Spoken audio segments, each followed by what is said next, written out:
오늘 봉독할 말씀을 가지고 끊을 수 없는 아버지의 사랑이라는 제목으로 말씀을 나누도록 하겠습니다.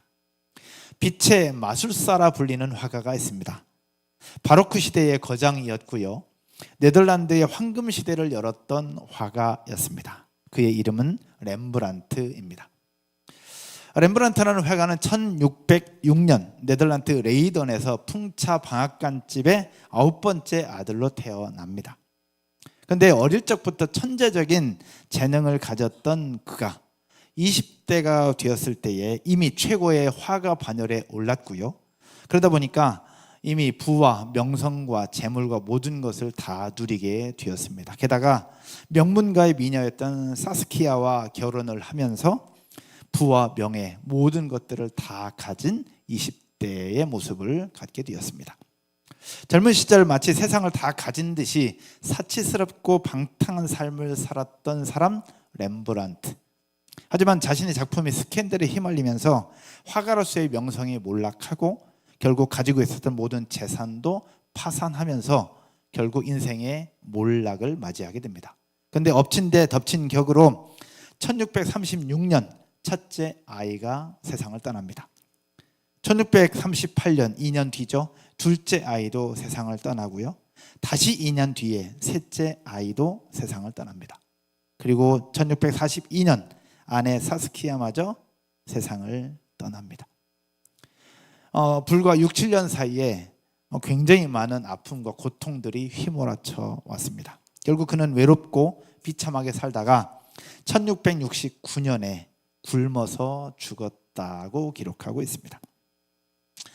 렘브란트의 삶을 보면 마치 롤러코스터 같은 삶을 살았습니다. 어릴 적에 천재적인 재능을 가지고 이미 20대 최고 화가의 반열에 올랐다가 부와 명예와 모든 것들을 다 누리던 사람, 그러나 한순간에 그냥 나락으로 떨어지면서 모든 고통과 아픔을 경험했던 사람, 그가 세상을 떠나기 전 삶의 진정한 의미를 깨닫게 됩니다. 그리고 그럼에도 불구하고 자신이 돌아오기만을 기다리면서 변함없이 사랑을 베푸셨던 하나님 아버지의 사랑을 그때서야 뒤늦게 깨닫습니다. 그러면서 그가 세상을 떠나기 전 마지막으로 남긴 유작이 있는데 그 그림이 바로 무엇이냐, 탕자의 귀향이라고 하는 그림입니다. 아마 많이 보셨던 그림일 거예요. 이게 렘브란트가 마지막에 남겼던 탕자의 귀향이라고 하는 그림입니다. 오늘 여러분들과 나눈 본문은 이미 잘 알고 있는 탕자의 비유에 관한 이야기입니다. 그 중에 일부분인데요, 이 탕자의 비유는 예수님 믿지 않는 사람들에게도 너무나도 잘 알려져 있는 말씀이죠. 집을 나갔던 탕자, 그리고 집 안에 있던 탕자, 그리고 그 두 아들을 끔찍이도 사랑했던 아버지에 관한 이야기입니다. 오늘 본문의 배경을 이미 다 아시겠지만 혹시 모르시는 분들이 있을 수 있으니 간략하게만 설명을 드리면, 두 아들을 둔 아버지가 있었습니다. 큰아들은 아주 성실하게 열심히 최선을 다해서 일했던 모범적인 아들이었습니다. 하지만 둘째 아들은 형과 다르게 노는 거 좋아하고 집보다는 밖을 더 좋아했던 아들이었습니다. 그러던 어느 날 둘째 아들이 아버지에게 요청을 합니다. 아버지, 저에게 돌아올 유산, 저에게 돌아올 분깃을 좀 미리 주십시오 라고 요청을 합니다. 아버지가 아직 살아계시기에 유산을 요청하면 안 되는 거지만 이 둘째 아들은 아직 철이 들지 않았던 것인지 아버지에게 요청을 합니다. 아버지는 쉽지 않은 결정이었음에도 불구하고 둘째 아들에게 유산을 미리 챙겨줍니다. 왜냐? 아들을 너무나도 사랑했거든요. 둘째 아들은 아버지의 마음을 아는지 모르는지 조화를 하며 받은 재산을 가지고 먼 나라로 떠납니다. 하지만 얼마 지나지 않아서 허랑방탕 모든 재산을 다 탕진하고 맙니다. 가지고 있던 재산을 다 탕진하고 나니 옆에 붙어 있었던 친구들마저 다 떠나고 결국 궁핍해지면서 돼지치는 일까지 하게 됩니다. 배가 고팠던 그는 돼지들이 먹는 쥐염 열매로 배를 채우지만 그마저도 주는 자가 없었기에 결국은 집으로 돌아갈 생각을 하게 됩니다. 배고픔과 고통 속에 헤매던 둘째 아들, 아버지에게 있는 품꾼들도 나보다는 낫겠다라는 생각을 하면서 결국 아버지께로 돌아오죠. 집을 나간 아들이 돌아오기만 기다리던 아버지는 멀리서 터벅터벅 거짓골이 되어서 돌아오고 있는 아들을 바라보면서 뛰어서 나가 그 아들을 맞이합니다. 결국 이제나 오나 저제나 오나 집 나간 아들이 돌아오기를 기다렸던 아버지는 둘째 아들을 맞이한 그 순간 집으로 데리고 들어와 잔치를 베풀며 온 동네 사람들에게 이야기합니다. 이내 아들은 죽었다가 다시 살아난 것이라고. 그러면서 동네 사람들과 함께 잔치를 벌이면서 축하 파티를 열죠. 근데 여기 문제가 하나 있었습니다. 아버지도 기쁘고 둘째 아들도 너무 고마운데, 받아줘서 감사한데, 집 나갔던 동생도 마음에 안 들고 그 동생을 챙겨주는 아버지도 마음에 안 든 큰아들. 이 맏아들은 아버지가 열었던 잔치자리에 들어오려고 하지 않습니다. 불만을 터뜨리면서 밖에서 토라져 있고 분노를 표출하고 있는 큰아들의 모습입니다. 그럼에도 불구하고 아버지는 잔치하다 말고 밖에 나가서 큰아들에게 잔치자리로 들어오라고 권하고 있는 것이 오늘의 본문 전체적인 배경입니다. 통상적으로 이 탕자의 비유는 이미 여러분들이 다 알고 있는 내용일 거예요. 그래서 설교를 준비하면서 이미 다 알고 있는 내용을 어떻게 말씀을 나누고 준비해야 될까라는 생각들을 좀 하면서 준비를 했거든요. 통상적으로 오늘 본문은 크게 세 가지 관점으로 생각을 하게 됩니다. 첫 번째는 집을 나갔던 둘째 아들의 모습입니다. 집을 나갔다가 다시 회개하고 돌아온 둘째 아들 탕자의 이야기가 첫 번째 관점입니다. 두 번째 관점은 집에서 성실하게 일을 했지만 아버지의 마음을 아프게 했던 큰아들 탕자의 이야기입니다. 결국 이 큰아들의 모습은 이 시대를 살고 있는 우리 교회나 공동체에 가장 성실하게 살고 있는, 앞서서 일하고 있는 일꾼들을 얘기를 하고, 성경 당시 예수님 당시의 사두개인과 바리새인들, 종교 지도자들을 의미한다고 보고 있는데요. 이 둘째 의미가 바로 집에 있는 큰 아들에 관한 관점입니다. 그래서 어떤 분들은 큰아들을 탕형이라고 부릅니다. 동생이 탕자, 형이니까 탕형이라고 부르기도 합니다. 그리고 세 번째 관점이 누구냐?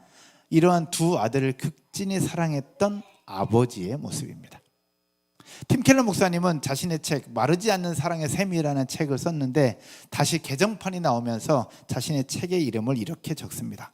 탕부 하나님이라고요. 결국 탕자, 그 형, 탕형, 그리고 그 아들을 극진히 사랑했던 아버지 탕부. 근데 이 아버지의 모습은 결국 우리를 극진히 사랑하시는 하나님의 모습이다라고 얘기를 하면서 탕부 하나님이라고 표현을 하고 있습니다. 근데 여기서 우리가 탕자, 보통 우리 탕자만 생각을 하잖아요. 탕자를 영어로 이렇게 표현을 하고 있었습니다. 자막으로 준비했는데 한번 보시면 탕자를 The Prodigal Son이라고 얘기를 합니다. 탕자. 근데 이 프로디갈이라고 하는 단어는 형용사인데, 영어 잘하시는 분들 아실 것 같아요. 낭비하는, 아낌없이 주는, 마구 소비하는 이라는 뜻을 가지고 있대요. 결국 그래서 탕자를 이렇게 표현하고 있는데, 이 팀 켈러 목사님은 이 탕자, 이 부분들을, 이 프로디갈이라는 이 단어를 써서 탕부 하나님을 표현하는데, 팀 켈러 목사님은 뭐라고 얘기를 하고 있느냐? 이 단어를 이렇게 얘기합니다. 무모할 정도로 씀씀이가 해프다. 그리고 하나 더 있다면 하나도 남김없이 다 쓴다, 낭비한다 라고 이야기를 하고 있는 거죠. 근데 이 프로디갈이라고 하는 단어를 탕자에게 쓰긴 하는데, 이 단어는 둘째 아들에게만 해당되는 단어가 아니라 아버지에게도 해당되는 단어입니다. 왜냐? 아버지의 사랑은 끝이 없거든요. 또 아버지가 베푸시는 용서도 경계선이 없었고요. 아버지가 아들을 향해서 베풀었던 잔치, 아버지의 기쁨에도 절제가 없었기 때문에 그러합니다. 아버지의 사랑의 끝이 없고, 용서의 경계가 없고, 아버지의 기쁨에도 절제가 없었다. 그래서 한마디로 아버지는 두 아들에게 낭비하는 사랑을 아낌없이 주었던 모습을 갖고 있다. 이것은 우리를 향한 하나님 아버지의 모습과 같다라고 얘기를 하고 있는 거죠. 그래서 팀 켈러 목사님은 탕부 하나님이라고 표현하고 있는 겁니다. The Prodigal Brother라고 얘기를 하죠. 그리고 그 로이드 존 오길비 목사님은 자신의 책에서 이렇게 표현을 하고 있더라고요. 낭비하는 사랑의 비유다. 그러니까 탕자의 비유를 낭비하는 사랑의 비유다라고 이야기를 하고 있었습니다. 오늘 어버이 주일로 지킵니다. 우리가 특별히 뭐 하는 것은 아니지만 어버이 주일로 낭비하는 아버지의 사랑 표현들을 한번 살펴보려고 합니다. 우리 부모님의 사랑을 한번 기억해 보고, 더불어 우리에게 베푸신 하나님 아버지의 낭비하는 사랑을 배워가고 닮아갈 수 있기를 주님의 이름으로 축원드립니다. 그러면 오늘 본문 속에서 나타나는 아버지의 낭비하는 사랑의 표현들이 어떤 것이 있을까 한번 생각을 해보자는 겁니다. 우리의 부모님들을 한번 생각을 해볼 때, 저는 아버지 50에 저를 낳으셨어요. 50에 저를 낳으셨고 8남매를 키우시면서 특별한 사랑의 표현들이 없다고 생각을 했어요. 그런데 제가 은혜를 받고 하나님을 경험하고 나서 보니 아버지가 저한테 베푸셨던 그 사랑의 표현들이 무지하게 많다는 사실들을 늦게서야 이제 알게 됐죠. 오늘 말씀을 들으면서 여러분의 부모님들을 한번 떠올려 보시는 것도 좋을 것 같습니다. 아버지가 일찍부터 돌아가신 분도 계시고 또 안 계시는 분도 계시고, 현재 어머니가 또 안 계셨던 분도 계시고, 또 지금 안 계시는 분들도 계시고, 지금 저 같은 경우는 아버지 어머니 두 분 다 안 계시지만 장인 어른과 장모님이 계시기에 그분들이 저의 부모님이라고 저는 믿고 또 그렇게 섬기고 있는데, 오늘 말씀을 들으면서 우리의 부모님, 그리고 우리 부모님보다 더 위에 계신 크신 하나님의 사랑에 대한 부분들 함께 좀 생각해 보면서 말씀을 나누도록 하겠습니다. 첫 번째, 오늘 본문 속에서 낭비하는 아버지의 사랑의 모습이 어떤 게 있냐. 첫 번째는요, 따라서 한번 해볼까요? 생명을 나눠주는 아버지. 첫 번째, 생명을 나눠주는 아버지의 모습입니다. 오늘 읽은 본문 12 한번 보겠습니다. 앞부분인데요, 12절 여러분이 한번 읽을까요? 그 둘째가 아버지에게 말하되 아버지여, 재산 중에서 내게 돌아올 분깃을 내게 주소서 하는지라. 아버지가 그 살림을 각각 나누어 주었더니. 아멘. 아버지가 그 살림을 각각 나누어 주었다고 표현하고 있어요. 여기서 살림이라고 하는 단어, 헬라 원어로 살펴보면 바이오스라는 단어를 쓰고 있습니다. 바이오스라는 단어, 우리 영어 선생님들 계시죠? 바이오가, 우리 데이 집사님 바이오가 무슨 뜻인지 알죠? 네, 바이오. 그래서 이럴 때 꼭 저를 안 쳐다보고 그러세요. 네, 바이오스라는 단어 원래 생명이라는 단어잖아요. 그런데 재산, 살림을 얘기하려면 굳이 바이오스라는 단어를 안 써도 다른 단어로도 충분히 쓸 수 있다고 생각합니다. 그런데 예수님께서 이 탕자의 비유를 말씀하시면서 왜 살림을 나눠주었다고 표현하면서 살림이라는 단어에 바이오스, 생명이라는 단어를 쓰고 있을까라는 겁니다. 살림을 나눠주었는데 왜 생명을 나눠주었다라고 얘기를 하고 있는 걸까? 당시 재산은 주로 부동산이었습니다. 재산의 3분의 2를 줘야 돼요. 왜냐하면 그때 고대 근동의 법에 의하면 큰아들과 둘째 아들에게 유산을 나눠주면 큰아들이 2배, 작은 아들은 반, 절반입니다. 그래서 3분의 3 중에서 큰아들이 3분의 2, 둘째 아들이 3분의 1. 그래서 3분의 1을 나눠주려면 그때 당시에는 주로 부동산이었으니까 꽤 많은 땅을 팔아야만 가능했습니다. 그런데 당시 문화에서 땅을 판다는 것은 뭘 얘기하고 있는 거냐? 바로 아버지의 평판과 아버지의 영향력과 아버지가 가지고 있는 모든 것들을 다 파는 것과 마찬가지였습니다. 그동안 쌓아왔던 모든 것을 다 팔고 아버지의 영향력, 아버지의 지위, 아버지의 평판, 모든 것들이 다 사라지는 것과 같은 상황이었습니다. 그럼에도 불구하고 아버지는 어떻게 했느냐? 그 모든 것들을 감수하고 땅을 팝니다. 땅을 팔아서 둘째 아들에게 자신 그 유산, 재산을 준 거죠.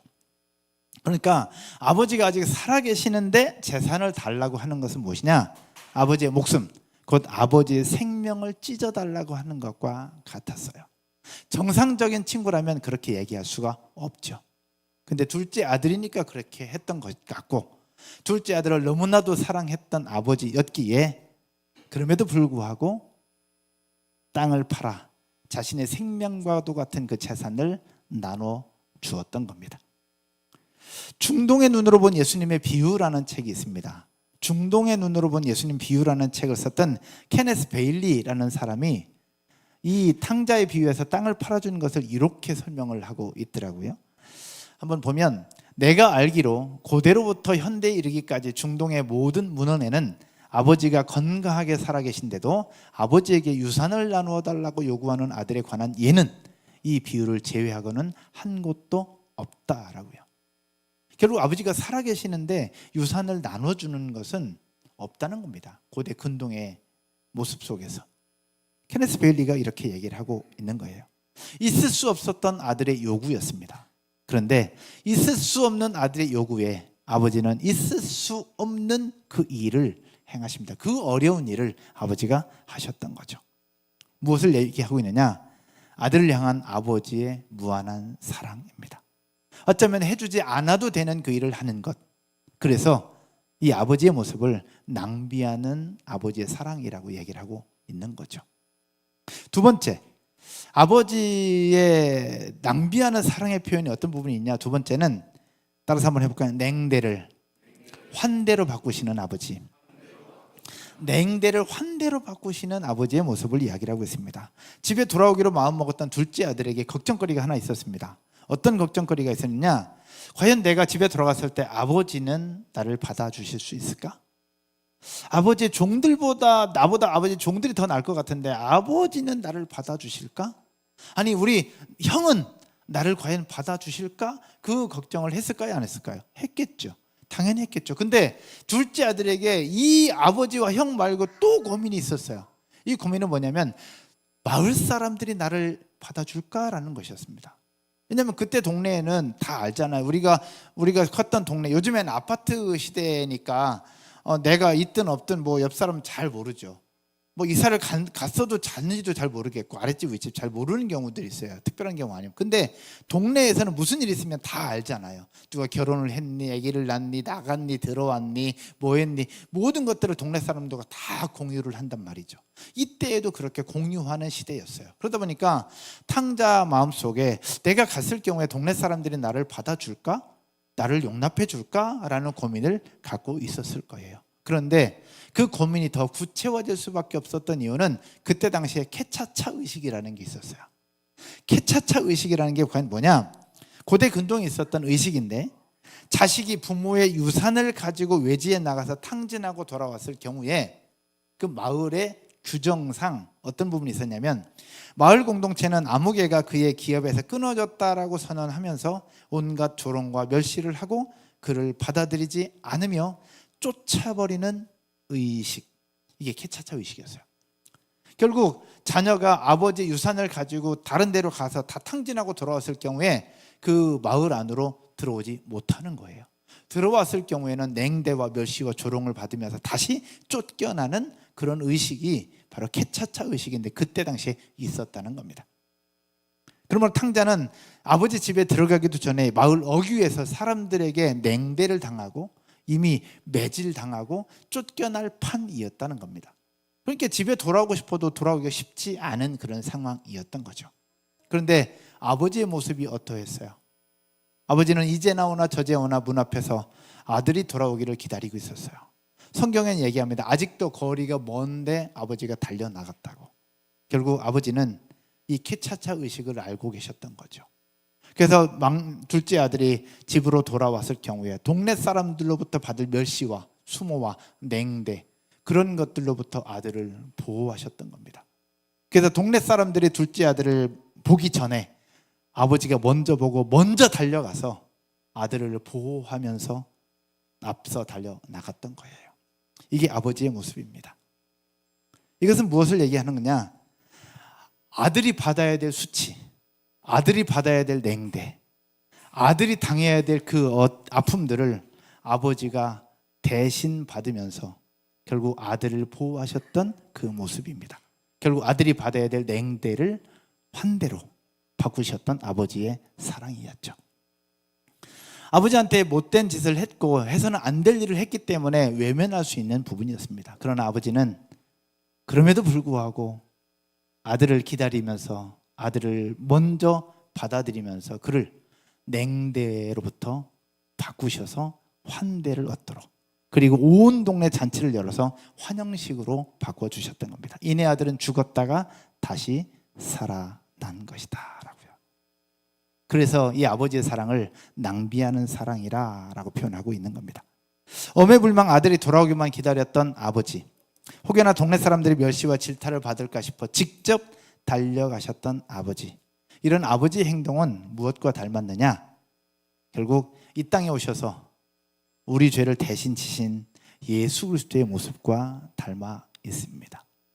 죄로 말미암아 우리는 죽어야 마땅하고 멀시와 고통과 아픔과 사망이라는 것이 우리를 기다리고 있었습니다. 그러나 우리의 그런 모습들을 아셨던 하나님께서 본인이 직접 우리 가운데 내려오셔서 십자가를 지시고 우리가 받아야 될 수모, 우리가 받아야 될 냉대, 우리가 받아야 될 수치, 그런 것들을 예수님이 대신 당하시면서 우리를 보호하시고 우리를 예수 그리스도의 십자가로 구원해 주셨던 하나님의 은혜와 사랑, 그것들을 오늘 본문을 통해서 우리에게 보여주고 있음을 믿으시기를 주님의 이름으로 축원드립니다. 우리에게 보여주신 그 환대, 냉대를 환영식으로 바꾸시고 환대로 바꾸셨던 아버지의 사랑을 깊이 경험하고 그 은혜를 누리는 저와 여러분 모두가 되기를 주님의 이름으로 축원드립니다. 마지막 세 번째, 아버지의 낭비하는 사랑의 표현이 어떤 부분이었느냐. 세 번째는요, 따라서 한번 해볼까요? 탕형도 사랑하시는 아버지. 탕형은 아까 얘기했죠, 큰아들을 얘기한다고요. 28절 말씀입니다. 우리 함께 볼까요? 28절에 이렇게 말씀하고 있습니다. 우리 온라인으로 예배하시는 분들도 함께 읽겠습니다. 그가 노하여 들어가고자 하지 아니하거늘 아버지가 나와서 권한대. 아멘. 분노하며 따지고 있습니다. 집 나갔던 아들이 돌아왔다고 아버지는 기뻐하면서 송아지를 잡고 잔치를 벌였어요. 근데 밖에서 열심히 일을 하다가 돌아와서 보니 아버지가 동생을 위해서 잔치를 벌였다는 이야기를 듣고 아들은 분노합니다. 나를 위해서는 염소 새끼 한 마리도 잡아준 적 없는데 저놈아를 위해서는 송아지를 잡았다고? 분노하면서 아버지에게 따지고 분노하는 그 아들을 향해서 아버지는 어떻게 얘기하느냐, 친히 나와서 함께 들어가자고 권하고 있으십니다. 근데 이게 왜 아버지의 낭비하는 사랑이냐? 당시 고대 근동의 문화에 어떤 부분이 있었냐면 잔치를 벌인 사람은 잔치자리를 떠나면 안 된대요. 잔치를 벌인 사람은 잔치자리를 떠나면 안 되고 잔치에 찾아오는 손님들을 계속 마주하고 그들을 접대하면서 그들을 환대하는 것이 그 당시 문화였다는 거예요.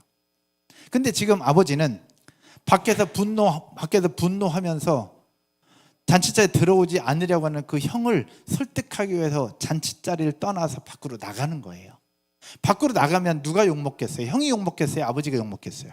아버지가 욕을 먹는 거죠. 그럼에도 불구하고 아버지는 그 욕먹을 걸 다 각오하면서 밖에 있는 그 형, 맏아들을 초대하기 위해서 밖으로 나가고 있는 거예요. 아버지는 집 나갔다 돌아온 둘째 아들만 사랑하는 것이 아니라 그 큰아들까지도 극진히 사랑한 거예요.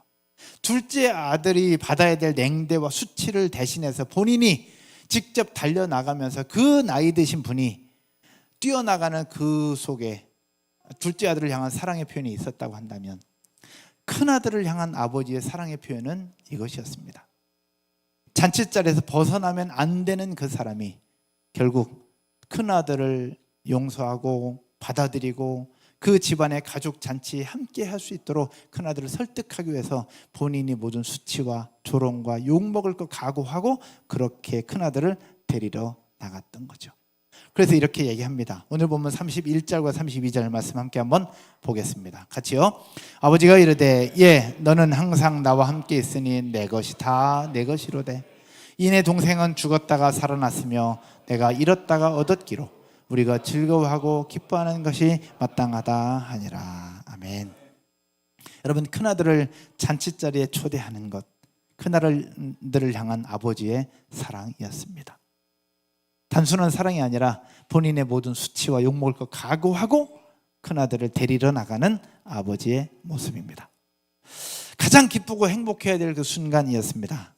그러나 그 순간 아버지의 마음을 갈기갈기 찢고 있는 큰아들, 그는 분명 집에 있는 탕자였습니다. 한 놈은 밖에서 아버지의 마음을 아프게 했고 한 놈은 집 안에서 아버지의 마음을 아프게 합니다. 그럼에도 불구하고 그 두 아들을 사랑하시는 아버지의 모습, 그래서 그 아버지의 사랑을 낭비하는 사랑이다라고 얘기를 하고 있는 거죠. 근데 이 아버지의 모습을 우리에게 말씀하시는 이유는 우리에게 베푸시는 하나님 아버지가 그러한 분이다라는 겁니다. 이 안에서 열심히 살아가고 있는 큰아들과 같은 모습이 우리 가운데 있을 수 있고요. 그러나 때로는 내가 수틀린다고, 내 생각과 다르다고, 또 나를 서운하게 했다고, 그런 부분들 속에 우리 하나님 아버지에게 원망하고 또 공동체 속에서 힘들게 하는 그런 부분들이 있는가 하면 또 죄 가운데 빠져 있고 거룩하지 못한 삶을 살면서 하나님의 뜻과는 다른 삶을 살았던 둘째 아들과 같은 모습이 우리 가운데 있지만, 그럼에도 불구하고 하나님은 기다리시고 받아주시고 용서해 주시고 살림 생명을 나눠주는 것처럼 우리에게 그런 은혜를 베풀어 주시고 우리에게 필요한 것들 하나하나 채워주시는 하나님 아버지의 그 사랑이 우리 가운데 있다라는 거죠.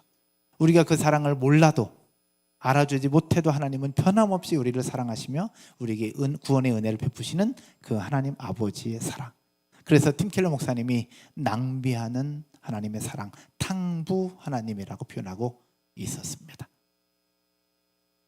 말씀의 결론을 맺으면서요, 오늘 어버이 주일입니다. 어버이 주일에 특별히 여러분들과 함께 나눌 때에 아까 아버지 얘기를 잠깐 드렸었는데, 아들은 아버지의 마음을 잘 모르더라고요. 다 안다고 하는데 잘 몰라요. 우리 아버지의 모습을 생각해 보면서 아버지의 마음을 조금만 더 미리 알았다면 더 좋았겠다라는 생각들을 하게 됩니다. 다른 때와 다르게 올해에는 저희 아버지가 더 많이 생각이 나더라고요. 참 많이 생각이 났습니다. 요즘 같은 때였다면 아버지 모시고 목욕탕도 한번 갈 것 같고, 또 아버지하고 좀 공기 좋은 데도 한번 갈 것 같고, 근데 저는 너무 어렸던 것 같습니다. 그리고 아버지의 마음을 참 몰랐던 것 같습니다. 그럼에도 불구하고 아버지는 묵묵히 막내 아들이었던 저를 위해서 늘 최선을 다해서 삶을 살아오셨던 것 같았습니다. 이 시간에 영상을 하나 준비했습니다. 한번 영상 한번 보시면서 나, 그리고 우리 아버지, 또 우리가 결혼해서 아이를 낳으신 분도 계시고 결혼 아직 안 하신 분들도 계시는데, 우리 자녀가 있는 분들이라면 우리의 마음을 몰라주는 우리 아들들, 딸들, 이런 모습들 한번 생각하면서 변함없이 우리 가운데 베푸시는 하나님 아버지의 모습을 한번 생각하는 시간 갖도록 하겠습니다. 영상 본 후에 같이 기도하도록 하겠습니다. 같이 보겠습니다. 총선이 아빠, 진영이 아빠. 항상 미안해요, 걔한테는.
총선이 아빠, 김용봉, 난 신왕철 아빠 신현기. 이영근입니다. 큰아들이. 저 영우 아버지 되는 사람입니다. 조유섭 아빠. 진영이 아빠. 성함은 김성복.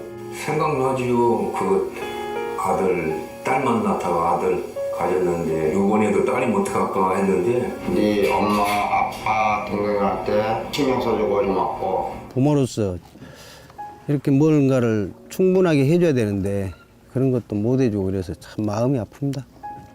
아들이라는 것은 어느 누가 바꿀 수도 없는 것이고 크게 뭐 도와주지도 못했고 했는데 그들이 알아서 잘 커가지고 계속 부족한 게 부모 마음 아닐까요? 죽는 순간까지 그런 제가 그런 마음으로 살고 있어요.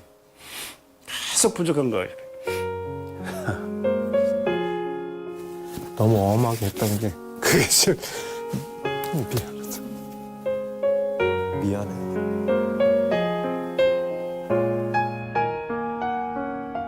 항상 내가 부족하고 항상 미안해요. 걔한테는. 미안하다 참. 모든 것이 부족하고 못 가르치고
같이 한번 기도할까요? 짧은 영상이지만 우리에게 많은 것들을 생각하게 해줍니다. 한 아버지의 고백이죠.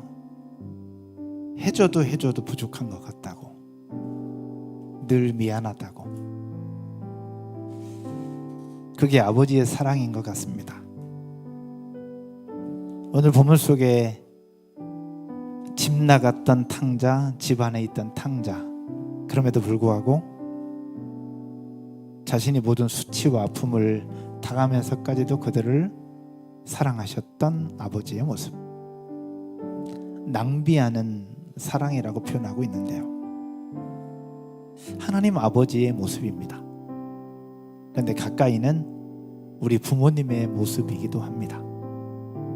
홀로 계시는 아버지, 홀로 계시는 어머니,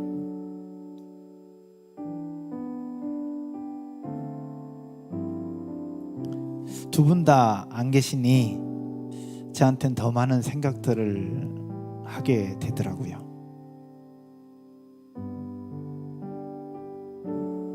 이 시간에 찬양 한 곡 드리면서 같이 한번 기도할 것인데요, 우리 드릴 찬양은 그 사랑이라는 찬양.